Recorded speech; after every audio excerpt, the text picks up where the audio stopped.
Aku merasakan tangan Mas Eza bergerak dari pipi lalu turun ke bawah. Aku tiba-tiba terkejut dan tersadar. "Mas," ucapku lirih. Dia hanya bergumam. "Jangan Mas," pintaku. "Kenapa Dek?" Dia pun menghentikan aksinya. Aku belum siap. Aku belum mampu memenuhi apa yang ingin Mas Eza lakukan. "Apa alasan kamu Dek? Kenapa belum siap?" "Aku juga gak tahu Mas. Intinya aku belum bisa sekarang." "Kamu marah dengan apa yang kita lakukan?" Aku terdiam dan bingung menjawab pertanyaannya. Aku minta maaf. Dia justru meminta maaf. "Kamu gak salah Mas." Aku merasa bersalah, tetapi tidak mengerti dengan isi hatiku yang sebenarnya. "Terus kenapa Dek?" "Aku minta kamu sabar ya Mas," pintaku kepadanya. "Aku akan tetap sabar menunggu sampai kamu benar-benar siap Dek. Aku sangat mencintaimu." Dia mendaratkan sentuhan di keningku. Aku tetap diam. "Maaf atas sikapku padamu tadi pagi di kampus. Aku sengaja bersikap lembut pada Cindy. Aku sakit saat melihatmu bersama Dika," lanjutnya. "Hatiku jauh lebih sakit saat kamu menuduhku yang bukan-bukan Mas. Kamu tega mengatakan sesuatu yang tidak kulakukan. Kamu tidak tahu gimana rasanya berusaha lepas dari Dika." "Iya Dek, aku benar-benar minta maaf. Api cemburu yang membakar hatiku hingga membuatku berpikiran seperti itu terhadapmu. Aku hilaf." Dia memberikan penjelasan kepadaku. "Terus terang, aku sedih banget Mas. Jangan diungkit lagi ya. Aku merasa bersalah." Dia pun berlutut di depanku, lalu menggenggam jemariku. "Terserah kamu aja Mas, menilaiku seperti apa." Aku tetap merasa sedih dengan tuduhan yang dia berikan. "Jangan ngomong seperti itu Dek. Aku mohon, kamu tetap yang terbaik bagiku." Dia mengusapkan kedua telapak tanganku pada kedua pipinya. "Terus terang, sebenarnya aku juga merasa bukan istri terbaik untukmu Mas. Aku sangat membencimu dari awal pernikahan kita. Aku merasa kalau kamu penyebab hilangnya masa mudaku." Aku mengingat kembali saat perjodohan itu terjadi. "Kamu yang membuatku berbeda dari anak-anak seusiaku saat itu. Aku merasa tertekan dan benar-benar sangat tidak mengharapkan kehadiranmu. Tapi aku tetap kuat dan bersikap biasa, seolah-olah tidak pernah membencimu. Aku mengutarakan isi hati dan perasaan yang telah lama aku pendam selama ini. Aku tahu kok, aku merasakan sikap dinginmu terhadapku. Karena itu aku berusaha membuatmu merasa nyaman dan memenuhi semua keinginanmu. Aku ingin membuktikan betapa besarnya rasa cinta dan sayangku padamu." Entah kenapa aku merasa tersanjung mendengar pengakuannya. Aku ingin membuatmu lupa akan hubungan kita yang dimulai dari sebuah perjodohan. Aku ingin kamu tetap menganggapku ada dan berusaha membuka hati dan perasaanmu untukku. Penuturannya benar-benar sangat menyentuh. "Jadi, perhatian yang kamu berikan selama ini bukan semata-mata karena tanggung jawab Mas?" tanya aku penasaran. "Bukan Dek. Mungkin karena kamu masih terlalu muda saat itu, hingga tidak bisa membedakan cinta dan tanggung jawab. Aku udah jujur kemarin, kalau cintaku padamu tumbuh sejak pandangan pertama melihatmu. Jadi, saat tunangan itu kamu juga berbohong Mas. Kamu bilang menerima pertunangan kita karena menghargai keputusan orang tua. Dengan polosnya aku saat itu mempercayaimu. Aku terpaksa Dek. Aku tidak mau kalau kamu merasa terbebani dengan perasaanku yang sebenarnya. Karena tampak jelas di wajahmu kala itu kekesalan yang mendalam dengan adanya pertunangan kita." "Caramu salah Mas. Seandainya kamu ngomong dari awal, aku pasti akan berusaha membuka diri untukmu. Maafin aku ya.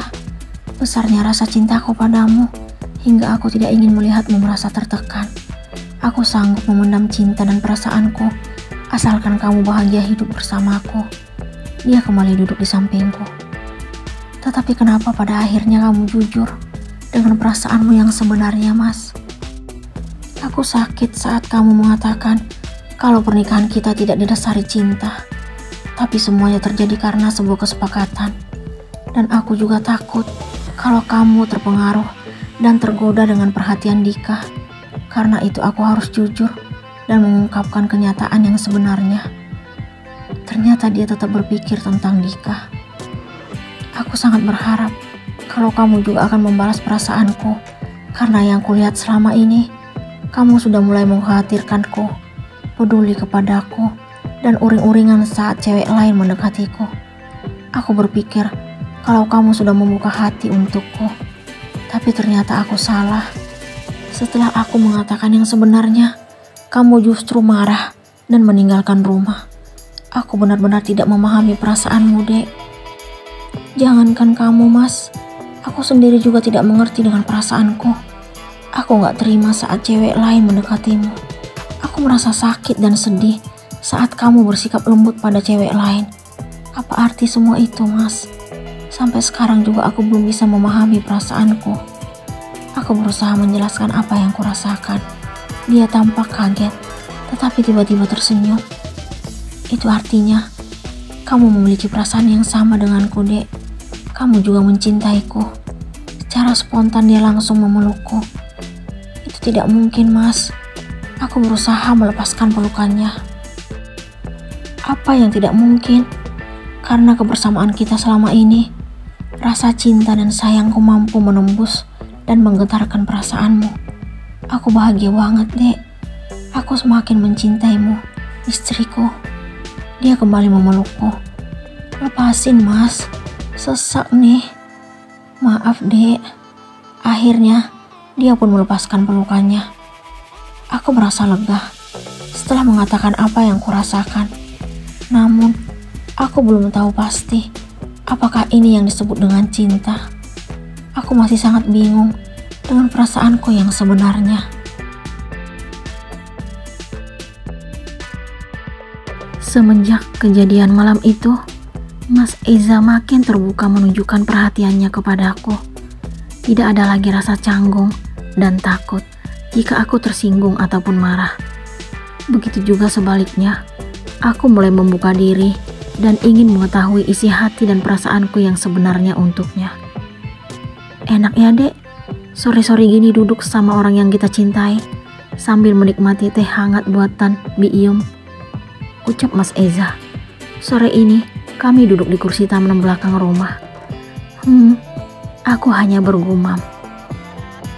Aku boleh rangkul kamu gak, Dek? Tanya Mas Eza. Aku membalasnya dengan anggukan sambil tersenyum. Aku ingin kita selalu seperti ini, Dek. Dia pun merangkul pinggangku dari belakang, lalu tangannya menuntun kepalaku, bersandar di pundak kirinya. Aku tetap diam dan hanyut terbawa suasana. Kenapa kamu mencintaiku, Mas?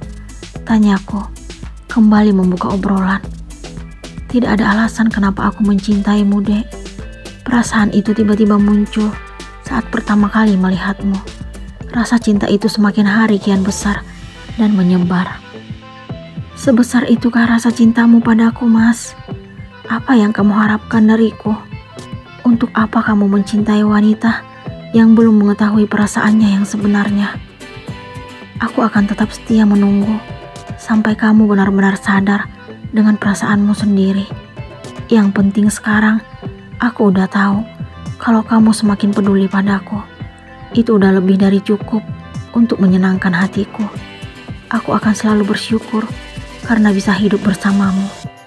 Dia mencium dahiku. Terima kasih atas cinta yang kamu berikan padaku, Mas. Aku sangat terharu dengan semua sikap dan pengorbananmu. Aku janji akan segera mengetahui perasaanku yang sebenarnya. Aku akan tetap bersabar menunggu, Dek. Dia melepaskan tangannya dari rangkulannya, lalu memegang kedua pipiku. Kejadian malam itu terulang kembali sore ini. Aku tidak menolak sama sekali. Kami sama-sama menikmatinya.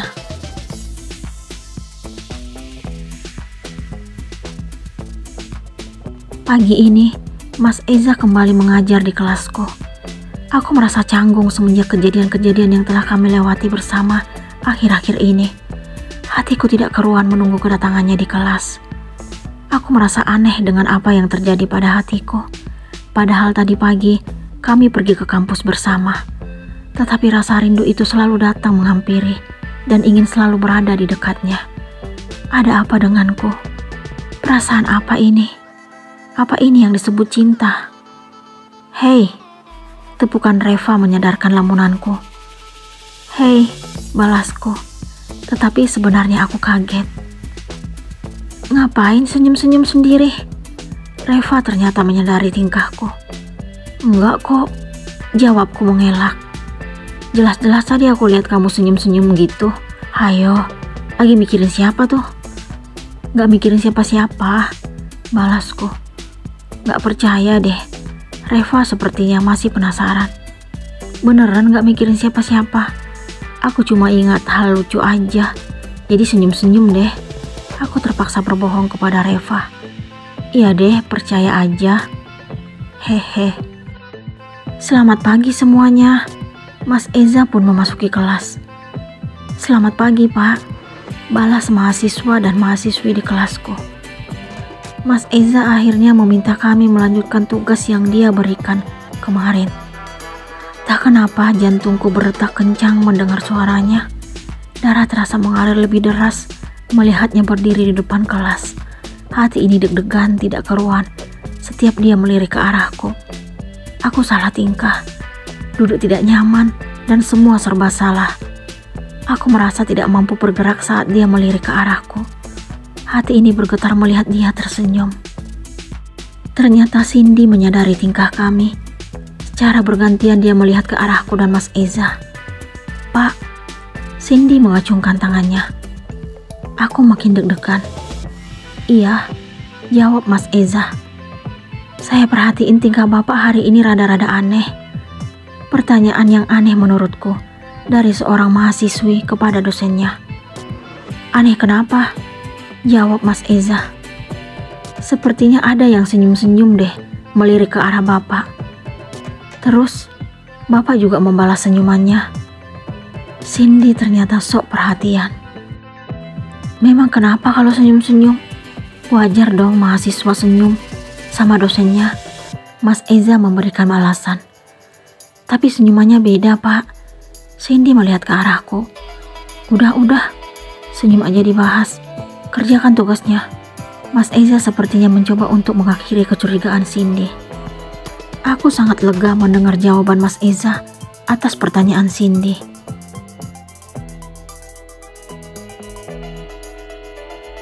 Hampir aja tadi Cindy mengetahui hubungan kita, Mas. Aku memulai obrolan saat kami duduk santai di ruang TV malam ini. Bagus malah.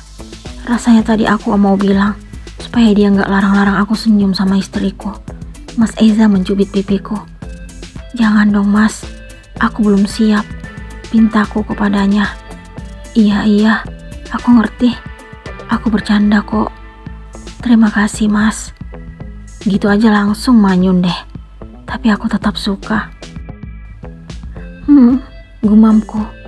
Oh ya, aku boleh rebahan di sini, Mas? Tanya aku sambil menunjuk ke pahanya. Gak perlu minta izin, Dek. Aku suamimu. Terima kasih, Mas. Aku pun melakukannya. Terima kasih karena kamu udah mulai membuka diri untukku. Aku sangat bahagia. Dia membelai rambutku. Aku akan tetap berusaha, Mas. Tunggu aku. Aku mencoba meyakinkan dirinya. Aku akan selalu sabar menunggu, Dek. Dia memainkan mata kanannya. Aku merasa tersanjung melihat tingkahnya. Dia mengusap-usap pipiku dengan lembut, lalu membelai rambutku dengan sentuhan halus. Aku sangat bahagia berada di sisinya. Aku berharap agar perasaan yang ada saat ini adalah cinta yang sebenarnya untuk Mas Eza. Aku ingin segera mencintaimu, suamiku.